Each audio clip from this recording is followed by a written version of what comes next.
საქართველოს დროშა და რატომ მოვიტანე?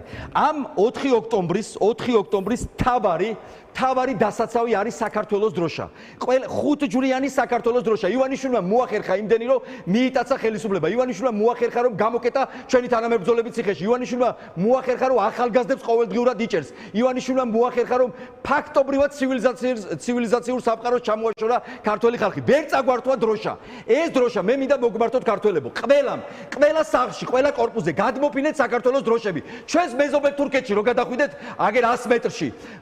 როგორ მოიცა თურქეთზე ნაკლები პატრიოტები ვარ ჩვენ. ყველა სახლზე, ყველა ეზოში საქართველოს დროშა.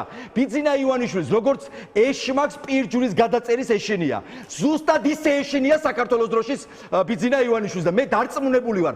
ყველამ ჩაერთეთ ამ კამპანიაში, ეს არ არის პარტიული კამპანია. მე მზად ვარ, არანაირი მანდატი არ მაინტერესებს. მე ვარ ერთი რიგითი თქვენი თანამებრძოლი. მზად ვარ ჩემი ტყავი დავდო ამაზე. ეს დროშა გვაქვს დასაცავი. ყველამ სადაც წახვალთ, სადაც გამოხვალთ, კორპუსებიდან, აივნებიდან, სახლის ეზოებიდან გადმოკიდეთ საქართველოს დროშა. ან წუხელიძემ თქვენ რომ თქვით წეღან ომზე, ან წუხელიძემ ამ დროშას არ დააბიჯა. ამ დროშაზე ფეხით არ დადგა. ამიტომ აწამეს, ამიტომ მოკლეს და შეუძლებელია ქართველი ხალხი დაემორჩილოს ერთ ფონდრისკაც ბიძინა ივანიშვილს, რომელიც დგას მხოლოდ 7000 ფორმიაზე, საიდანაც გარეწარი რეალურად გეტყვით არის მაქსიმუმ 500